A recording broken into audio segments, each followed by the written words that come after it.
اعوذ باللہ من الشیطان الرجیم، بسم اللہ الرحمن الرحیم۔ کتاب آج کی بات کا مضمون نمبر 4، ہر قوم ماضی پر زندہ ہے۔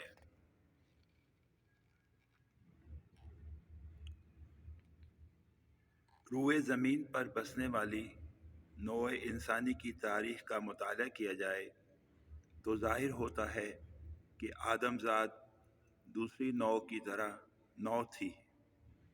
جیسے جیسے زمانہ گزرا، عقل و شعور میں اضافہ ہوتا رہا، اور جیسے جیسے عقل و شعور میں اضافہ ہوا، یہ نوع قبیلوں میں تقسیم ہوتی رہی۔ پھر یہ قبیلے قوم بن گئے۔ قوم اور قبیلے میں رسوم و رواج کی داغ بیل پڑی۔ یہی رسوم و رواج قوم کی پہچان بن گئے۔ رسوم و رواج ہر قوم میں الگ الگ ہیں، لیکن ان کی موجودگی انسانی معاشرت کے ساتھ لازم و ملزوم ہے۔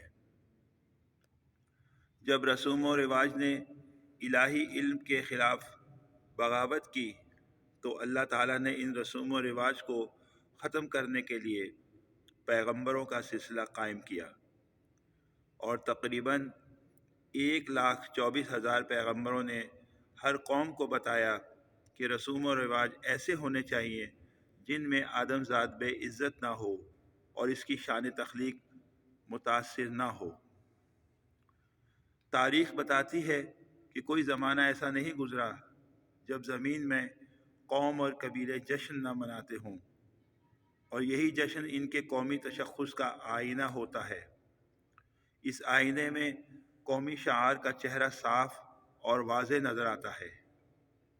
جشن اور تقاریب کے پس منظر میں قوموں کو ان کے اسلاف سے جو روایات یا اخلاق منتقل ہوا ہے، اس کی نمایاں طور پر منظر کشی ہوتی ہے۔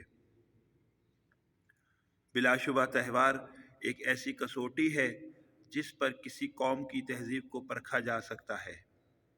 تقاریب پر اگر غور کیا جائے تو تمام تقاریب میں ایک قدر مشترک ہے۔ بہت سارے ایک ذہن افراد ایک جگہ جمع ہو جاتے ہیں اور آپس میں محبت اور اخوت کی عملی تصویر پیش کرتے ہیں۔ آدم ذات کی فطرت پر اگر غور تفکر کیا جائے تو سراغ ملتا ہے کہ آدم ذات کا عملی ورثہ 3 رخوں سے مرکب ہے۔ ایک رخ آدم کی انفرادی حیثیت کو اجاگر کرتا ہے۔ دوسرا رخ خود آدم کی نوع ہے۔ اس رخ میں نوع آدم کائنات میں پھیلی ہوئی دوسری نوعوں سے ہم رشتہ ہے۔ تیسرا رخ آدم کا آدمیت کو عبور کر کے نوع انسان بن جانا ہے، اور یہ اجتماعی ذہن کا وہ آئینہ ہے جس میں ساری کائنات اور کائنات میں تمام نوعیں ایک خاندان کے افراد نظر آتے ہیں۔ انبیاء کرام علیہم السلام کے سردار خاتم النبیین رسول کریم صلی اللہ علیہ وسلم نے اپنی امت کو درس دیا کہ انفرادیت سے آزاد ہو کر ہر شخص اجتماعی ذہن کو بیدار کرے۔ یہ وہ طرز فکر ہے جس طرز فکر پر قائم رہ کر نوع انسانی کائنات کے اوپر حکمران بن سکتی ہے۔ حضور علیہ الصلاۃ والسلام نے اپنی امت کے لیے جتنے بھی پروگرام مرتب فرمائے ہیں، ان سب میں اجتماعیت ہر پروگرام کی اصل ہے۔ پہلی اجتماعیت محلہ وار مسجدوں میں نماز باجماعت قائم کرنا۔ دوسری اجتماعیت جمعہ کی نماز۔ تیسری اجتماعیت روزہ اور اس کا افطار ہے۔ چوتھی اجتماعیت نماز عیدین، اور پانچویں اجتماعیت حج ہے۔ ہر قوم اپنے ماضی پر زندہ ہے۔ اگر کسی قوم کا ماضی نہیں ہے تو اس کی حیثیت قوم کی نہیں ہے۔ دوسری قوموں کی طرح امت مسلمہ کا بھی ماضی ہے۔ اس ماضی کو یاد رکھنے اور اجتماعی تاثرات کو نسل در نسل پہنچانے کے لیے مسلمان 2 تہوار مناتے ہیں۔ پہلا تہوار عید الفطر ہے، جس کی نورانیت اور پاکیزگی اس علامت پر قائم ہے کہ مسلمان اس وقت تہوار مناتا ہے جب وہ پاکیزہ اور متقی ہو۔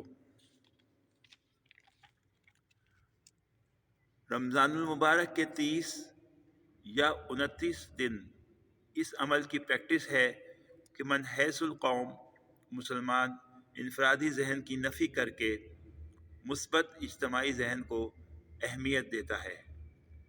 اگر کسی جگہ 1 کروڑ روزہ داروں کو جمع کر دیا جائے اور مغرب کی اذان ہو جائے تو یہ 1 کروڑ آدمی ایک ساتھ اذان کی آواز پر لبیک کہتے ہوئے روزہ افطار کرتے ہیں۔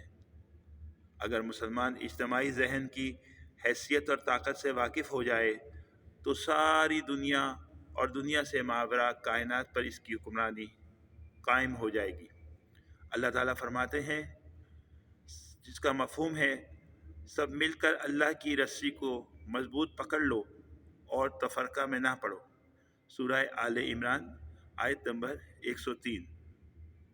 مسلمان عملی طور پر اس آیت کی تفسیر پیش کرتا ہے، لیکن یہی عمل روح کی گہرائیوں اور اپنے خاتم النبیین آقا رسول اللہ صلی اللہ علیہ وسلم کی طرز فکر کے ساتھ کیا جائے تو یقیناً مسلمان قوم اپنا کھویا ہوا وقار اور اقتدار حاصل کر لے گی۔